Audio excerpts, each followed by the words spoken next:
ಮಠಕ್ಕೆ ಪ್ರಧಾನಿ ನರೇಂದ್ರ ಮೋದಿ ಭೇಟಿ ನೀಡುತ್ತಿದ್ದಾರೆ. ಪರ್ಯಾಯ ಶ್ರೀ ಪುತ್ತಿಗೆ ಮಠದ ವತಿಯಿಂದ ಲಕ್ಷ ಕಂಠಗೀತ ಪಾರಾಯಣ ಕಾರ್ಯಕ್ರಮದಲ್ಲೂ ಪ್ರಧಾನಿ ಮೋದಿ ಭಾಗಿಯಾಗಲಿದ್ದಾರೆ. ಈಗಾಗಲೇ ಎಸ್ಪಿಜಿ ತಂಡ ಉಡುಪಿಗೆ ಆಗಮಿಸಿದ್ದು ಪ್ರಧಾನಿ ಕಾರ್ಯಕ್ರಮದ ರೂಪುರೇಷೆ ರೆಡಿ ಮಾಡ್ತಿದ್ದಾರೆ.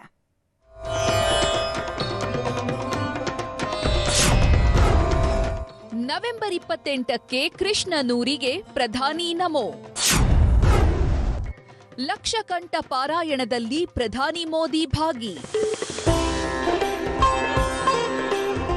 ಕಡಗೋಲು ಕೃಷ್ಣನ ಉಡುಪಿಗೆ ಪ್ರಧಾನಿ ನರೇಂದ್ರ ಮೋದಿ ಭೇಟಿ ನೀಡಲಿದ್ದಾರೆ. ಈ ಮೊದಲು ಸಾಮಾನ್ಯ ಕಾರ್ಯಕರ್ತರಾಗಿದ್ದಾಗ ಉಡುಪಿ ನಗರಸಭೆ ಪ್ರಚಾರಕ್ಕೆ ಬಂದಿದ್ದ ನರೇಂದ್ರ ಮೋದಿ ಇದೀಗ ಪ್ರಧಾನಿಯಾಗಿ ಕೃಷ್ಣ ಮಠಕ್ಕೆ ಭೇಟಿ ಕೊಡ್ತಾ ಇರೋದು ಮೊದಲ ಬಾರಿ. ಪರ್ಯಾಯ ಶ್ರೀ ಪುತ್ತಿಗೆ ಮಠ ಆಯೋಜಿಸಿರುವ ಲಕ್ಷಕಂಠ ಪಾರಾಯಣದಲ್ಲಿ ಮೋದಿ ಭಾಗಿಯಾಗಲಿದ್ದಾರೆ.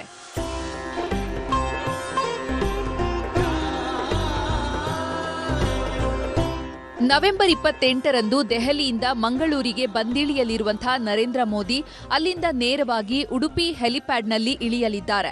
ಆ ಬಳಿಕ ಕೃಷ್ಣ ಮಠಕ್ಕೆ ಭೇಟಿ ನೀಡಲಿದ್ದು ಅಭಿಮಾನಿಗಳು ಮೋದಿಯನ್ನ ನೋಡುವುದಕ್ಕೆ ರಸ್ತೆಯ ಇಕ್ಕೆಲಗಳಲ್ಲಿ ವ್ಯವಸ್ಥೆಯನ್ನ ಮಾಡಲಾಗಿದೆ.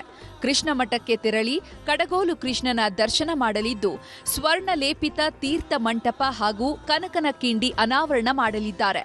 ಆ ಬಳಿಕ ಕೃಷ್ಣ ಮಠದ ಪಾರ್ಕಿಂಗ್ ಜಾಗದಲ್ಲಿ ಆಯೋಜನೆ ಮಾಡಿರುವ ಸಮಾವೇಶದಲ್ಲಿ ಭಾಗಿಯಾಗಿ ಭಗವದ್ಗೀತೆಯ ಕೆಲವು ಶ್ಲೋಕಗಳನ್ನು ಪಾರಾಯಣ ಮಾಡಲಿದ್ದಾರೆ.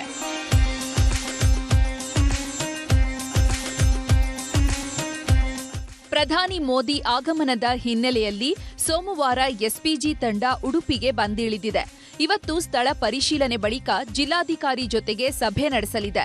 ಪ್ರಧಾನಿ ಮೋದಿ ಸಂಚರಿಸುವ ರಸ್ತೆಯ ದುರಸ್ತಿ ಕಾರ್ಯ ವೇಗವನ್ನು ಪಡೆದುಕೊಂಡಿದೆ. ನೆನೆಗುದಿಗೆ ಬಿದ್ದಿದ್ದ ಕರಾವಳಿ ಬೈಪಾಸ್ ಚತುಷ್ಪಥ ಕಾಮಗಾರಿ ಪೂರ್ಣಗೊಂಡಿದೆ. ಕೃಷ್ಣ ಮಠದವರು ಇನ್ವೈಟ್ ಮಾಡಿದ್ದಾರೆ. ಅದಕ್ಕೆ ಅವರು ಏನು ಒಂದು ಲಕ್ಷಕಂಠ ಗಾಯನ ನಡೆಸಿರೋದಕ್ಕೆ ಅದರಲ್ಲಿ ಭಾಗವಹಿಸೋದಕ್ಕೆ ಸಾಹೇಬರನ್ನ ಇನ್ವೈಟ್ ಮಾಡಿದ್ದಾರೆ.